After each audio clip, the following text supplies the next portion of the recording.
Okay, guys. I said I was going to do a part two because I feel like gratefulness is the first step in what we're going to be talking about today. And the second thing that we're going to be talking about is this elusive idea of what is manifestation. So, manifestation, again, like I said, just like the way I see the world, it is a very multifaceted thing.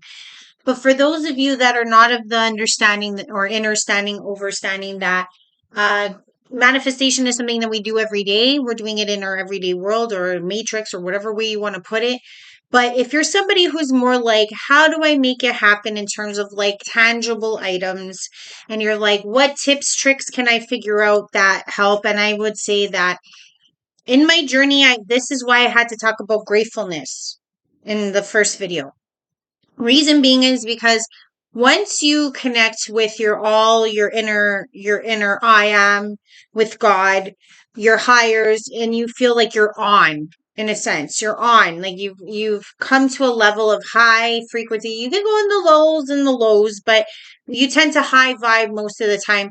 Gratefulness is a great tool in order to, and the thing is, you can't be like fakely grateful. You can't just be like, oh yeah, thank you for this night. No, you have to feel it internally. Just like I said about the hires, it's kind of something that's within you. So the same about the gratefulness and the awesomeness that you see, it has to be from a real place. So please understand that it is from a real place, not oh, I want to get to B, so I got to do A type of situation. That's not what gratefulness is. You don't just spew out these things because you think it'll get you somewhere. You actually feel in the moment of where you are, and you are really embodying that idea of what it is to be grateful. So gratefulness is the first step, I would say, in order to bring yourself connected with your I am presence, which brings you closer to God, to the all, to the others, etc. And once you're in this high vibing state, then you tend to be able to allure or attract more to you simply because of what you are desiring. Now, the reason why I say I've been now starting to adopt this idea of like speaking differently is because I know that manifestation also works with certain resonances of words, and I've been testing it for many years. But I also didn't understand the concept that I had to be high vibing, interconnected on in order to bring forth what I'm asking for, because you need, it's like kind of like you need, like for a machine to work, you need the right output. So it's kind of the same idea. Like you can't just plug in a machine from Europe into the sockets here in Canada. The outputs just don't work, so therefore the machine won't work. So it's kind of the same idea. If you are somebody that's still in the lulls of the lows and you're still battling back and forth with your ego, etc., which we all are, this is always a work in progress. I do not stand here to be like, oh yeah, I'm a guru, I can make it happen for everybody type of thing. That has never been my drive. So if you're looking for me at me for the all end all be all answers, there are, like I've said, a million ways up a mountain, but I'm going to show you what worked for me. And maybe through my translation of how it worked for me, you can find your own way, because you are your own unique essence and self. So you will figure it out for yourself. So the first thing I wanted to say is that in order for you to manifest, you technically have to realize that sometimes people are like, oh, I want a yacht, I want $1 million, I want this, I want that. Not to say that you don't deserve them, not to say that they won't happen, but the thing is that I've seen with manifestation is the more realistic your need is, and I emphasize the word need, because the thing is that if you don't truly need something, your heart is not in it. Okay, and this is what I've noticed with manifestation, and I'll tell you why. I'll tell you my stories of why I say this. Because need is what is adjuncted to your heart, to your strong, or not strongest organ, but yes, in essence, it is like the strongest feeling, the strongest organ. And when you need something, it resonates inside of you with your heart. Depending on, for me, it's over here, but hey, you will feel that need inside of you. Like when you're actually professing it out to the world, there's some real weight to it because you need it. It's genuine. It's true.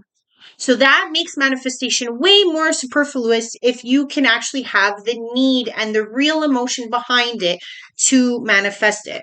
And the reason why I say this is I'll give you an example. Since I've been coming back on, I said for my second time around, and I went more high vibing, and I've been finding myself and working on myself and connecting with God in the I am presence, I noticed my manifestation was picking up, picking up, picking up.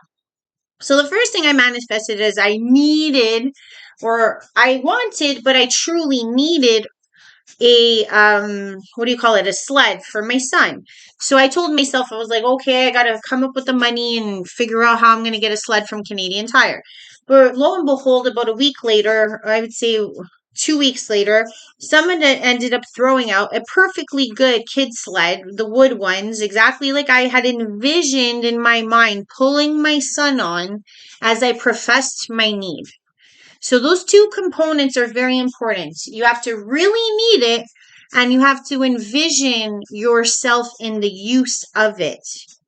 Or let's say, for example, if it is money that you're manifesting, you have to like maybe see yourself swimming in the money, something to that effect. But that's why I think that doesn't really work, because the need isn't really there. And I'll explain how you can get what you want and not have to ask for money directly.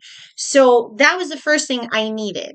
The second thing I needed was a fire extinguisher. I was telling myself, oh, I'm in this basement apartment. Should anything happen, I should have a fire extinguisher.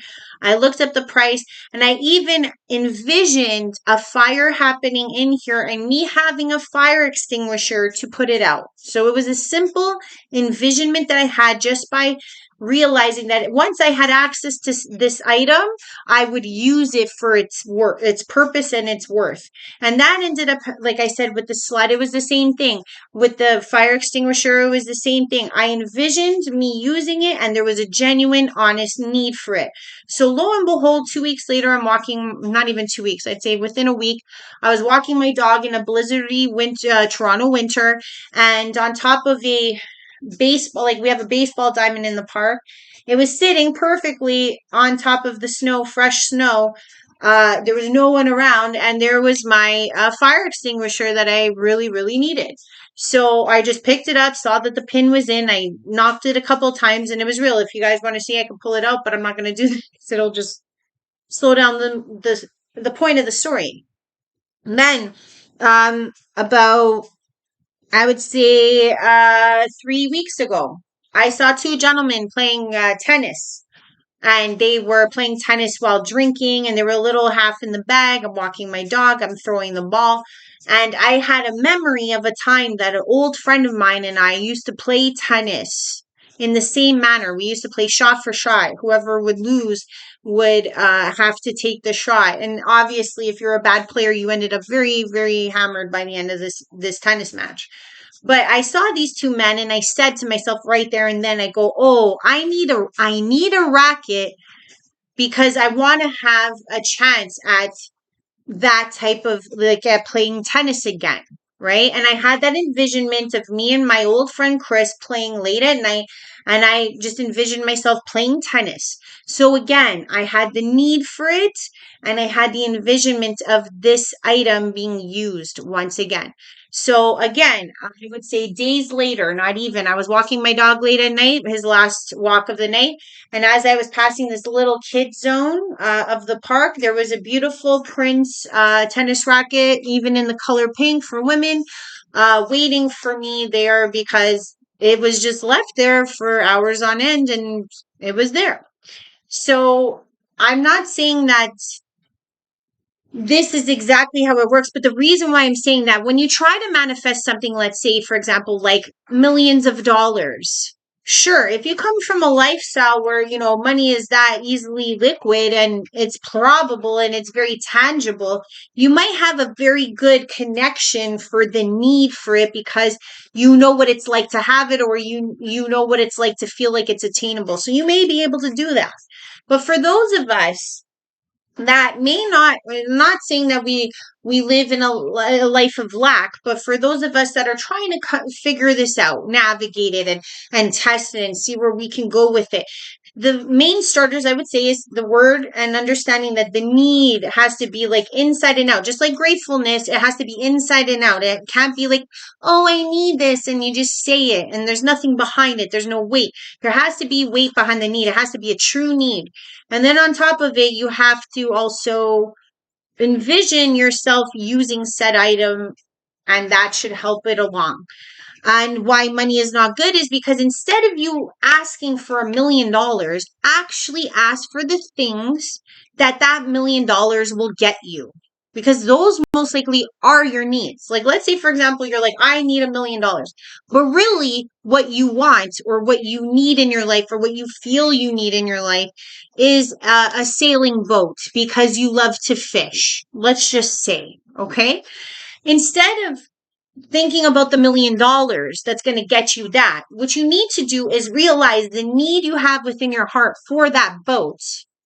Envision yourself on the boat fishing, and sooner or later, avenues will open up for you that will bring you closer and closer to manifesting your real need. So it will no longer be $1 million. It will be a boat. Maybe it won't be that, amazing boat that you had in your head. But if you see yourself on a realistic boat fishing, you most likely will envision a path that leads you to manifest the boat you really truly need or want.